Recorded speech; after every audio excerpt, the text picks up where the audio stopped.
Hi everyone. Today in this video let us discuss about the isoquinoline alkaloids. Let us see how they are going to be derived in the plants. We will see the biogenes of isoquinoline alkaloids. In pharmacology we come across with so many types of drugs and many of the drugs are derived from the plants. For example, morphine is one of the drugs which is obtained from the opium alkaloids. Similarly, the D-tubocurarine, one of a skeletal muscle relaxant, again obtained from the alkaloids. And colchicine, similarly papaverine. In this way we have so many types of drugs which are derived from the plants, and all these types of drugs are belonging to one category. They are the isoquinoline alkaloids. So today in this video let us see how these isoquinoline alkaloids are derived within the plants, and what is the precursor for this isoquinoline alkaloids within the plants, and what is the pharmacological use of these isoquinoline alkaloids. So first of all, let us see the isoquinoline ring. This is the isoquinoline ring, and we can start the numbering from this carbon 1, 2, 3, 4, and then we can continue the numbering to this other ring. So here we are not starting the numbering from the nitrogen, we are starting from the carbon. So nitrogen is getting the second position. If the nitrogen is present in the first position, it is called quinoline, and if it is in the second position, it is the isoquinoline. This isoquinoline ring is present in many of the natural drugs, and it may be modified such that it is going to be converted into a tetrahydroisoquinoline. Here the atoms from 1 to 4 are going to be saturated so that it is going to form a tetrahydroisoquinoline. Otherwise, this isoquinoline is also present as a benzyl tetrahydroisoquinoline. That means to this tetrahydroisoquinoline, a benzyl group is going to be attached at the first position, which results in the benzyl tetrahydroisoquinoline. So isoquinoline may be present as a tetrahydroisoquinoline or benzyl tetrahydroisoquinoline, which is further modified to produce so many types of drugs in the plants. But what is the precursor for this isoquinoline? How this isoquinoline ring is going to be formed within the plants? So the important precursor for the isoquinoline alkaloids is the one of the amino acid. So what is this amino acid? This is nothing but the tyrosine. Tyrosine is one of the important precursor for the isoquinoline alkaloids, which can be converted into another intermediate, that is the dopamine. Here what are the structural changes? In the tyrosine, carboxylic acid group is present, which is removed in the dopamine. Similarly, extra OH group is going to be added in the dopamine such that dopamine forms a catecholamine. In this way, tyrosine is converted to dopamine by two sequential steps. And this conversion is also present in our physiological system. Tyrosine acts as an important precursor for the synthesis of the dopamine, and dopamine acts as one of a neurotransmitter within the CNS. As well as this dopamine can be converted into norepinephrine and epinephrine so that it can produce the neurotransmitters of the sympathetic system. In this way, tyrosine is having an important role in our physiological system. Similarly, within the plants, it acts as a precursor for the isoquinoline alkaloids. But this tyrosine is initially converted to dopamine, and then dopamine can form the isoquinoline ring. And here you can easily observe when the ring is going to be closed in this way, it can easily form the isoquinoline ring system. Now let us see the different types of alkaloids derived from the tyrosine. We can list out the different category of the alkaloids which are derived from the tyrosine as the precursor. The first one is the phenylethylamines, and second one is the benzyl isoquinolines.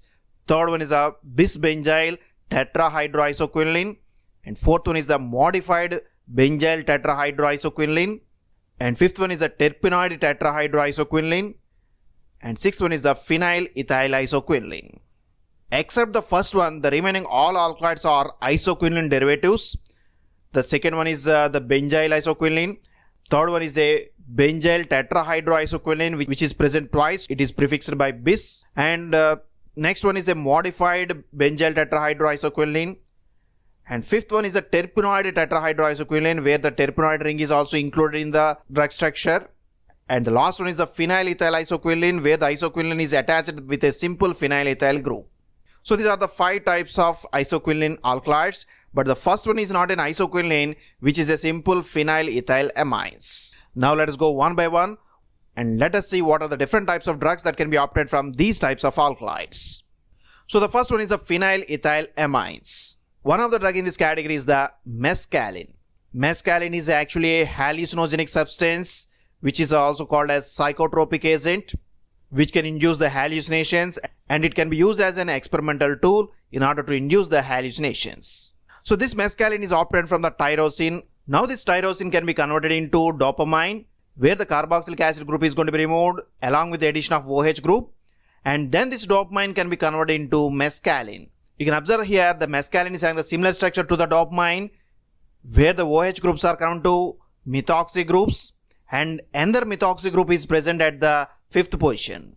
So this is a simple phenylethylamine derivative mescaline which is present in the Lophophora species, and this drug mainly acts as a hallucinogenic substance. Second one is the benzyl isoquinolines. So here one of the drug is the papaverine. Papaverine is a smooth muscle relaxant that is obtained from the opium alkaloids. The opium plant Papaver somniferum contains the opium alkaloids like the morphine, codeine, thebaine as well as papaverine. Even morphine, codeine, thebaine belongs to the different chemical category. Papaverine belongs to the benzyl isoquinolines. This drug is not only differing in its chemical category, it also differs in the pharmacological actions. Papaverine is not acting like an analgesic, but it mainly acts as a smooth muscle relaxant. Papaverine is a vasodilator, smooth muscle relaxant as well as bronchodilator, and particularly it can be used as an antispasmodic because it produces a smooth muscle relaxation. And this drug can be used along with other drugs like morphine and codeine in a mixture called papaveratrum, which is a mixture of morphine, codeine and papaverine. So how this papaverine is going to be obtained? So again this is coming from the tyrosine, but the tyrosine can be converted to another important intermediate, that is a dopamine. Now this dopamine can be converted into papaverine. Here you can see that two molecules of the dopamine are going to be included in the structure of the papaverine. One is shown by the yellow color and another one is shown by the white color. And this drug is particularly acting as a phosphodiesterase inhibitor, thereby it increases the cyclic AMP as well as cyclic GMP levels, thereby it produces the smooth muscle relaxation.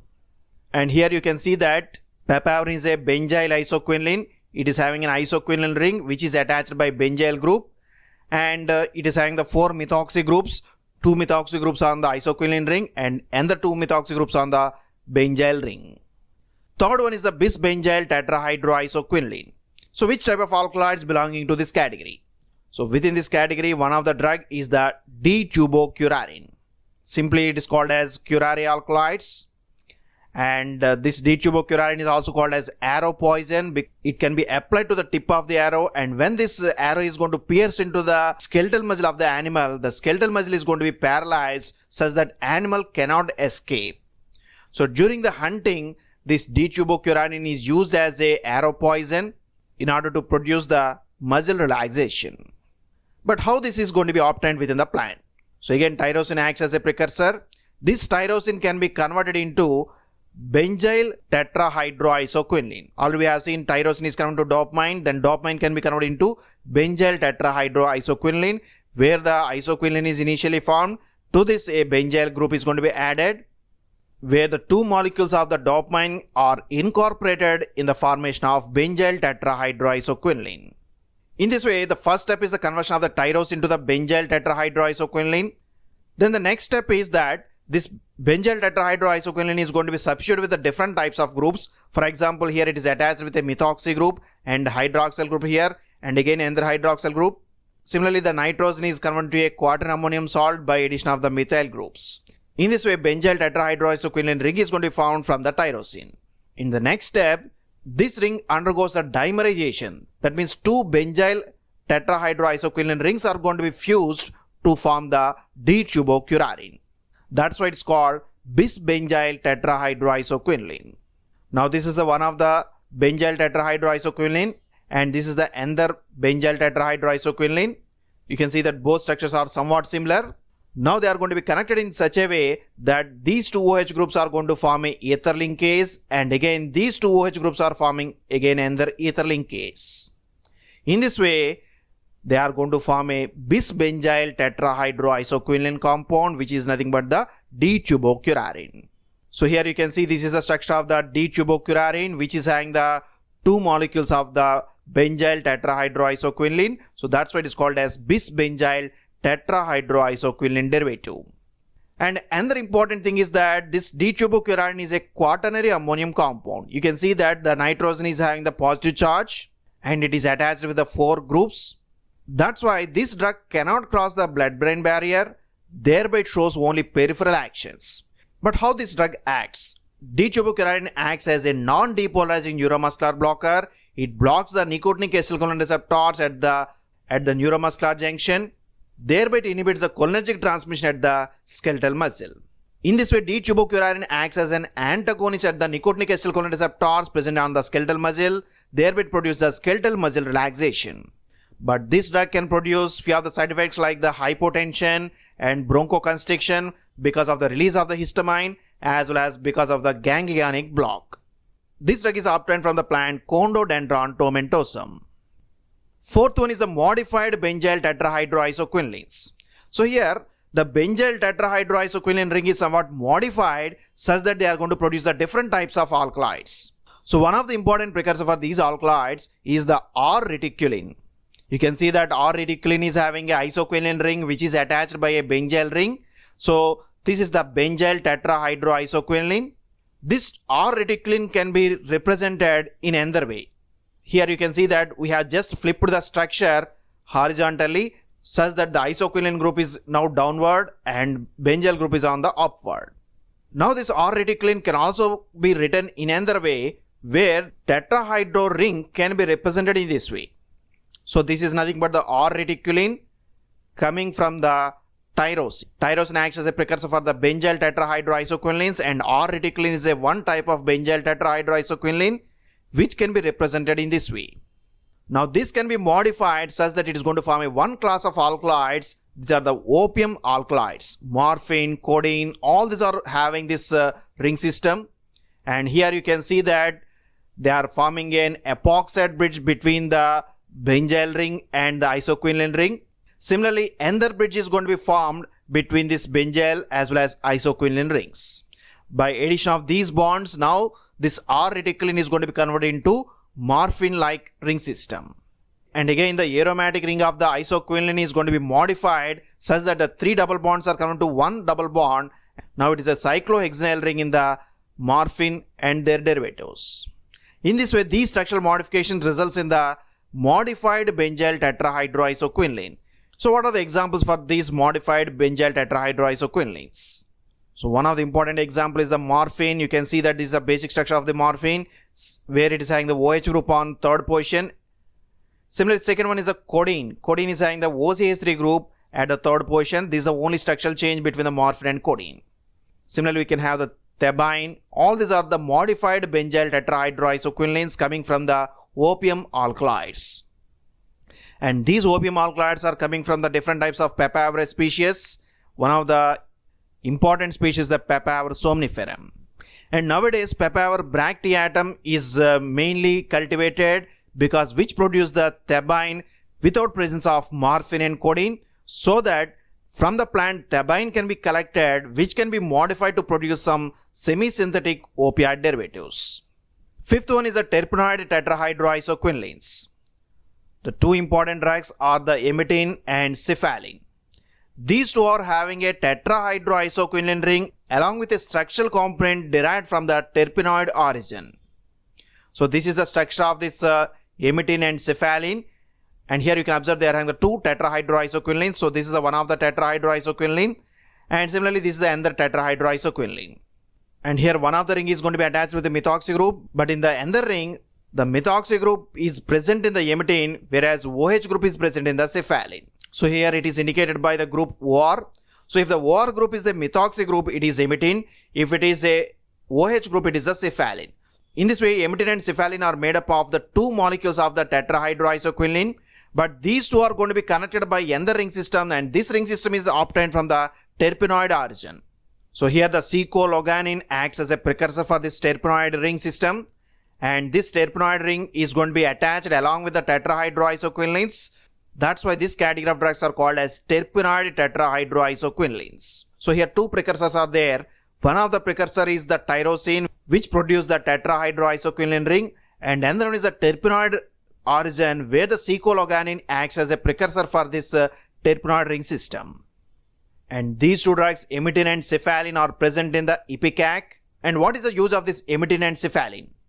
Emetine, as the name it indicates, it is an emetic. Similarly, cephalin is also emetic. But apart from this emetic property, they are mainly used for their expectorant property. So which is more expectorant, whether emitin or cephalin? So here we have to remember that emitin is less emetic but more expectorant compared with the cephalin. That's why emitin is mainly used as an expectorant in the herbal formulations. Sixth one is the phenyl ethyl isoquinoline. So this is a simple ring system where isoquinoline ring is attached with a phenyl ethyl ring. So since it is in the isoquinoline ring, it is obtained from the one of the precursor tyrosine, and tyrosine can be converted to dopamine. Now this dopamine can be combined with the another precursor. This is another amino acid. What is the name of this amino acid? So this is a phenyl group attached with an alanine. So this is nothing but the phenylalanine. Now the dopamine and phenylalanine can be combined such that they are going to form a ring system like this. This is the S-artemisinin, and we should not confuse that it is not a benzyl isoquinoline.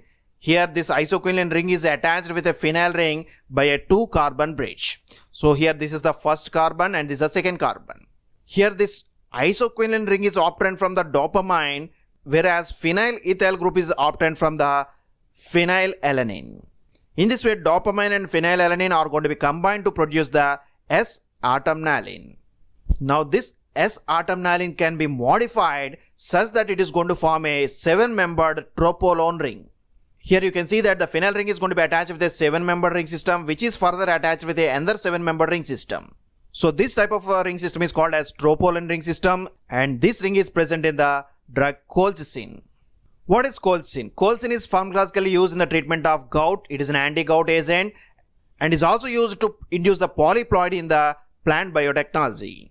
So colchicine increases the cell proliferation and cell growth, thereby it can be used in the plant tissue culture. And here you can see that this colchicine is having an acetyl group on the amine. So it is a acetyl derivative is called as colchicine. If this acetyl group is going to be removed, it results in the another drug, demicolchicine. So colchicine and demicolchicine are present within the colchicum alkaloids, which is obtained from the colchicum autumnale. In this way, we have the different types of isoquinoline alkaloids which are obtained from the tyrosine. Tyrosine is initially converted to dopamine. Then this dopamine can be converted into isoquinoline or tetrahydroisoquinoline, benzyl tetrahydroisoquinoline, which can be modified, otherwise which can be added with a terpenoid ring system, otherwise which can be dimerized. By all of these modifications, we will get the different types of isoquinoline alkaloids. And mescaline is one of the alkaloid which is not having the isoquinoline ring system, but it is still obtained from the tyrosine as the precursor. So that's about the biogenesis of the isoquinoline alkaloids. Hope you have enjoyed this video. If you like this video, please subscribe to our channel, share this video with your friends, post your comments in the comment box. Thank you for watching this video.